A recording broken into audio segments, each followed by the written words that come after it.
Welcome to Everyday Elevations. I'm your host, Jason Fricka, and I'll be taking you on a journey towards holistic health, discovering the power of transformation through expert interviews, in-depth research, actionable advice, and personal growth stories.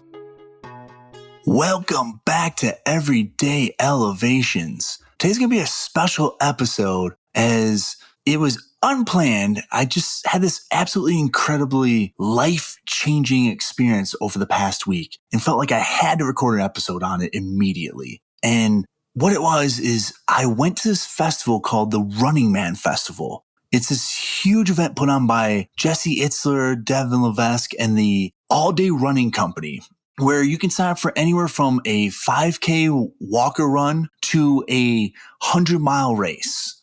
And the whole point of it was just for you to really do something different with running, create a different environment. It should be more fun than what it is. You don't just go there, sign up, run, get a medal, and leave. Like, they wanted to have this amazing experience. And it's exactly what I had. It's exactly what I needed in my life in this moment. And so I went there signing up for a 10K.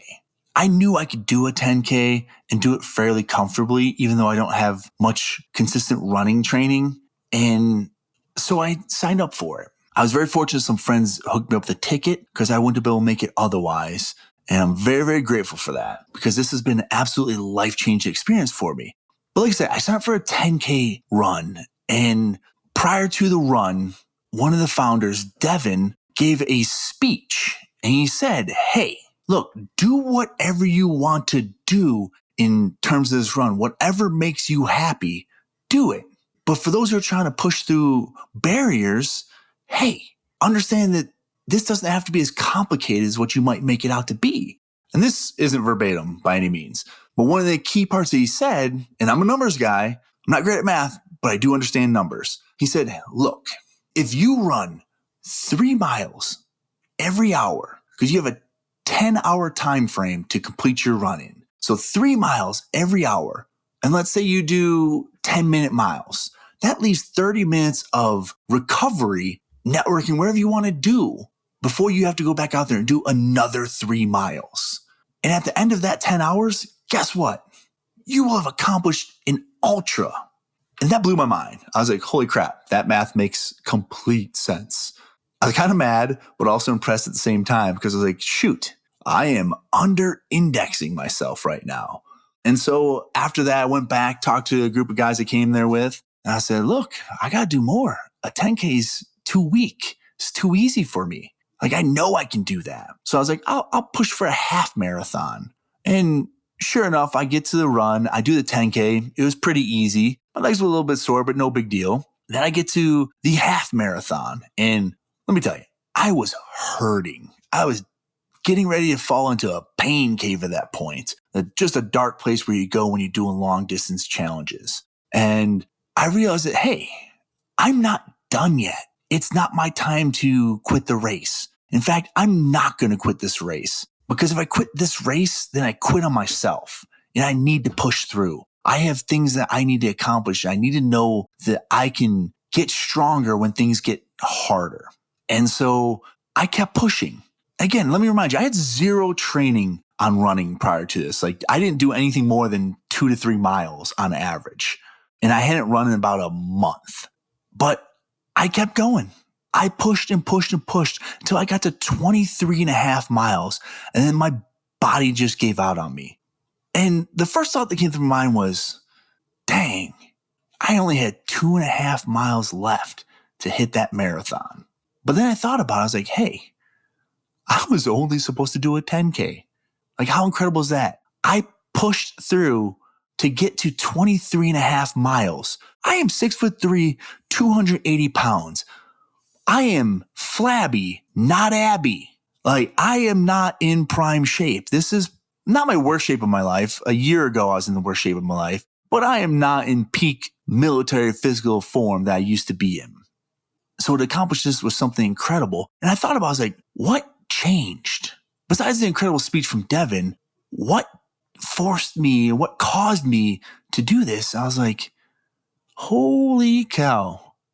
I just found Grit.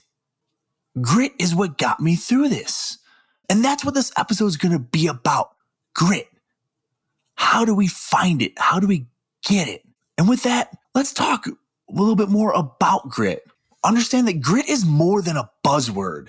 It is the silent force that powers individuals through challenges, giving them the strength to rise above and turn obstacles into milestones, just like I did going from the 10K to 23 and a half miles. We're in a world marked by instant gratification, but grit stands as this unwavering spirit of resilience, patience, and unyielding perseverance. Whether in academic, occupational, or personal spheres, grit plays a pivotal role in determining success and achievement. Angela Duckworth, who's a prominent researcher in the field, highlights grit as a significant predictor of success. It often surpasses talent or even innate ability. Through various studies and real-life examples, it's evident that those with a higher degree of grit often overcome challenges more effectively, demonstrating resilience and tenacity. This perseverance, even in the face of adversity, sets apart individuals who achieve their long-term objectives from those who tend to fall short.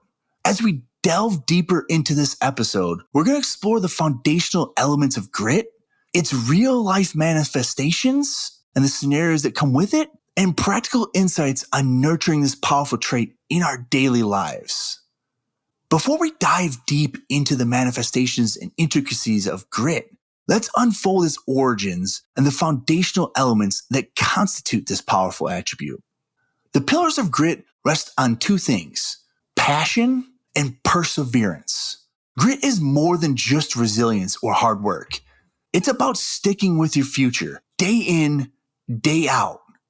Not just for the week, not just for the month, but for years upon years, so that you can make that future a reality. In the realm of achievement, effort is king. Talent is just a starting point. It's the effort that turns our potential into skill and turns those skills into accomplishment. Grit serves as the driving force behind this sustained effort. It ensures we don't just start things with enthusiasm, but follow through with the same vigor. Let's talk about passion now. It's a cornerstone of grit. Those with grit are not just hard workers, but are deeply committed to specific long-term goals. This unwavering commitment keeps them focused, ensuring their energy and efforts aren't spread thin across multiple unrelated tasks. They're not jacks of all trades. They're masters of their own passionate pursuits. However, let's be clear, having grit doesn't mean being stubborn. While those with grit are indeed committed, they're also open to revisiting and revising their approaches when it's necessary. Adaptability isn't a foe, but a friend here. Those who have grit morph, adapt, and align their paths to ensure they're always moving towards their goals, making necessary adjustments based on the changing landscapes of their life and their work. In real-world terms, you can see grit in action everywhere. Students overcoming academic hurdles, entrepreneurs navigating business challenges. It's the grit that keeps them going, pushing through obstacles, and moving towards significant achievements. As we proceed, we're going to explore more about how this potent mix of passion and perseverance plays out in real life, shaping paths of success and achievement. So cool. With an understanding of what grit encompasses, let's explore real-life manifestations, unveiling stories of some individuals whose unwavering grit authored tales of triumph. When we examine real-world examples of grit, there's two people who I can't think of more as better examples, and that's Thomas Edison and J.K. Rowling. These are two prominent figures for me, and their journeys to success weren't linear or smooth, but rather punctuated with their failures and rejections. The difference is that their tenacity, their passion, and their perseverance, aka their grit, is what propelled them to eventual success. For Thomas Edison, I'm sure we all know or have heard of him. He's one of the most prolific inventors in history. But what people don't hear about a lot is the fact that he experienced a multitude of failures before achieving any level of success. The creation of the incandescent light bulb, which of course is one of his most renowned inventions, it involved thousands upon thousands of unsuccessful attempts. But here's the clincher here. Each failure, it didn't deter Edison. Instead, it fueled his perseverance. His resilience can be attributed to his mindset that viewed each setback not as a failure, but as a discovery of another way that doesn't work. This approach allowed him to continue his work undeterred and ultimately led to the inventions that have significantly impacted our modern life. Now, J.K. Rowling. J.K. Rowling's journey to becoming one of the world's most successful authors was also, like Edison, not without its challenges. Before the world was introduced to Harry Potter, J.K. Rowling faced numerous rejections from publishers. And each rejection easily could have been a point to give up. A lot of people do. But Rowling's grit shone through. She was fueled by this fervent belief in her work, and she knew that it was a story she had to tell. This unwavering commitment to her goal, coupled with the resilience to withstand rejection, eventually led to that global phenomenon of the Harry Potter series. But grit isn't a trait reserved for the extraordinary. It's a skill. It's a mindset that can be cultivated and honed. Let's unfold the pathways to fostering grit. Nurturing grit is a journey of introspection, resilience building, and constant learning. It isn't an inherent trait, but can be cultivated and enhanced through intentional actions and mindset shifts. Here, we focus on practical strategies that can foster the growth of grit, turning obstacles into stepping stones towards achieving long-term goals. One of the critical elements in developing grit is adopting a routine of focused practice. It involves deliberately concentrating on improving particular skills or knowledge areas, persistently pushing beyond comfort zones by consistently engaging in activities that challenge abilities. Individuals can enhance their competence and confidence over time. Focused practice is not about the routine or repetitions, but it's about intentional, systematic practice aimed at skill improvement. Here, you want to embrace failures. Failures are not the end, but rather new learning opportunities. Developing a mindset that views failures as chances for growth and learning can significantly foster growth or grit. It's about shifting the perspective from seeing failures as defining moments to considering them as informative experiences that offer insights and lessons for improvement. So what you want to do is you want to have clear long-term goals. These long-term goals provide direction and purpose. And grit is best nurtured when individuals are committed to specific objectives over extended periods. Breaking down these long-term goals into smaller, manageable tasks can make that journey a bit more navigable and less overwhelming, thus promoting persistent effort and focus. And here what you can do is you can foster a growth mindset, which is a concept that's popularized by psychologist Carol Dweck, who has a whole book on this topic. It's a foundational notion behind developing grit. It's the belief that abilities and intelligence can be developed through effort, education, and practice. Individuals with a growth mindset are more likely to persevere through challenges and viewing them as opportunities to grow and improve. So here are some actionable steps. Set clear objectives. Begin by setting clear, well-defined long-term goals. Use SMART goals, make them specific and measurable to provide a clear direction and focus. Next, develop a practice routine. Identify key skills or knowledge areas essential for your goals and develop a systematic practice routine based around this. This will help with consistency, and consistency is absolutely key. Then what you want to do is you want to embrace challenges. When you're trying to accomplish goals, you're going to come across challenges and obstacles. What you need to do is adopt a positive perspective towards failures and challenges. And understand, I'm not saying it's going to be easy every moment. There's going to be some really huge obstacles in your way at times. But if your goals are important enough to you, you'll find a way. You'll find a method to keeping a positive perspective towards those failures and those challenges. And you'll use them as learning opportunities to gain insights and refine your strategies.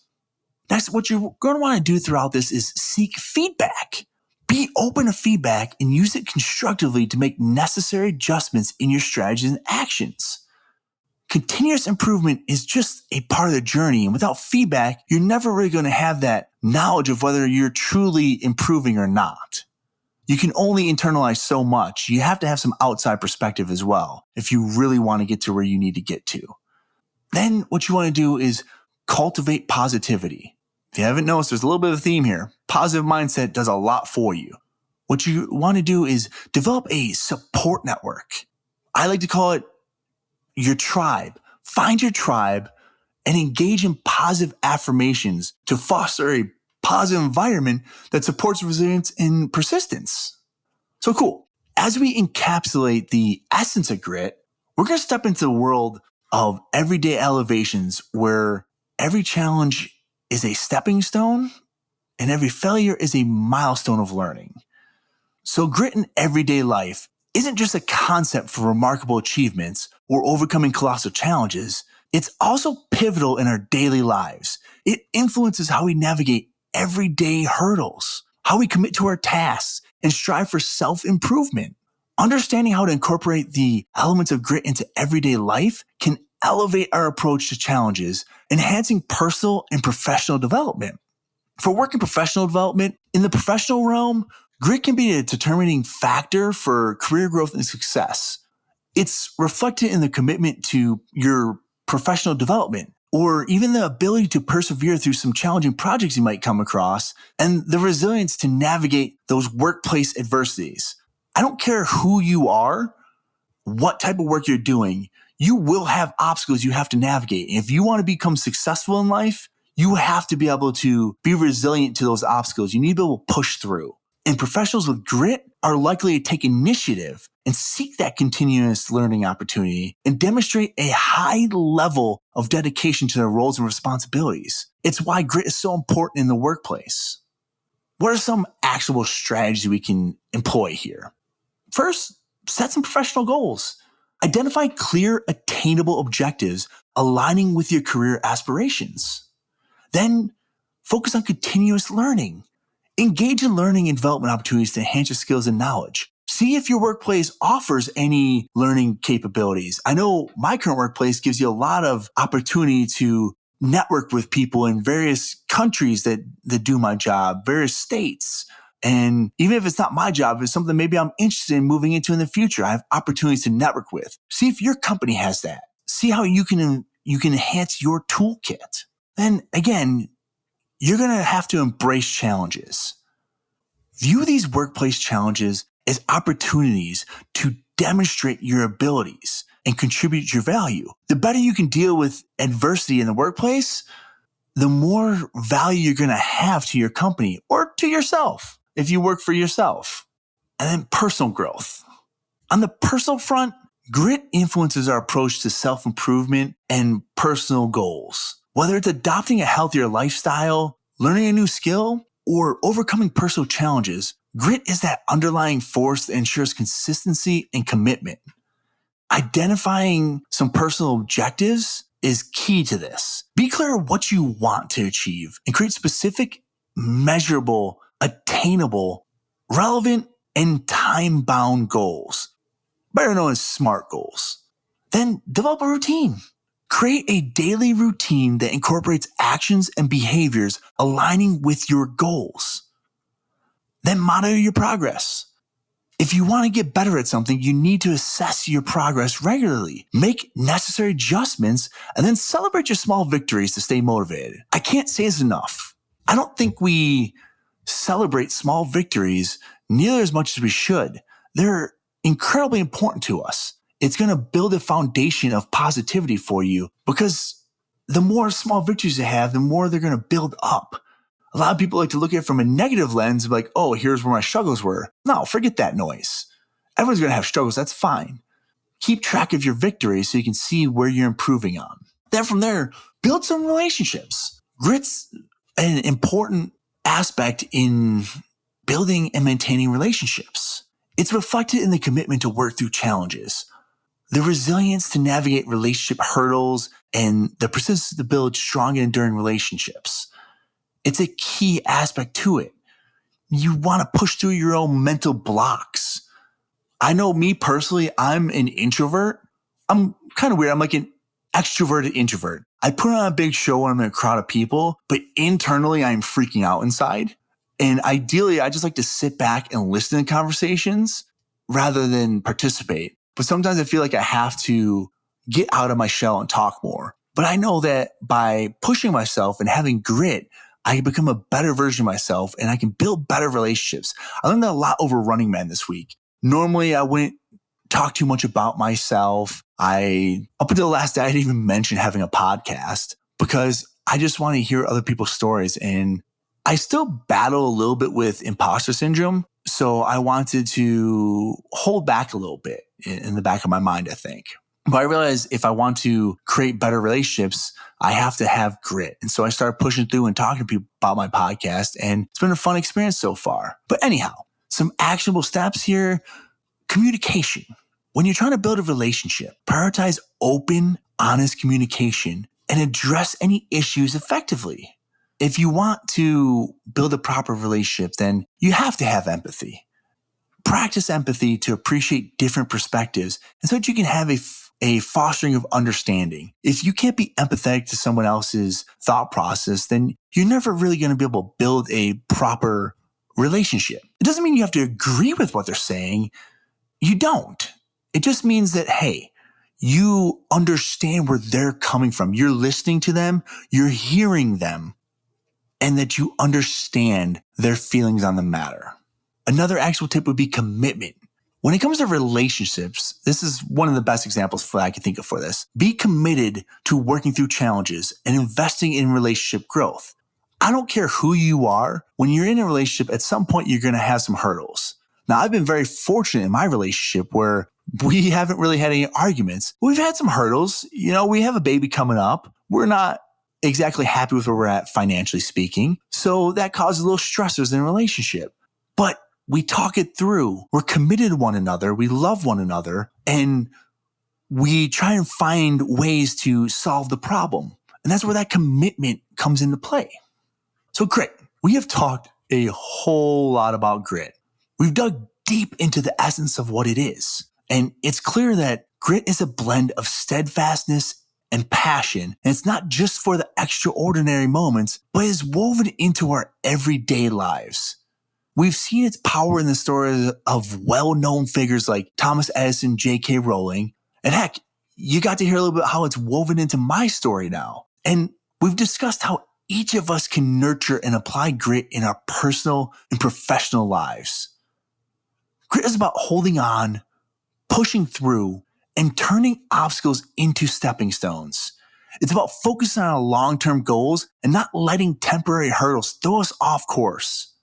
As we step forward, equipped with the insights and strategies shared today, every challenge becomes an opportunity. Every setback, a chance to learn, grow, and push forward. In a world where challenges are inevitable, grit becomes our companion.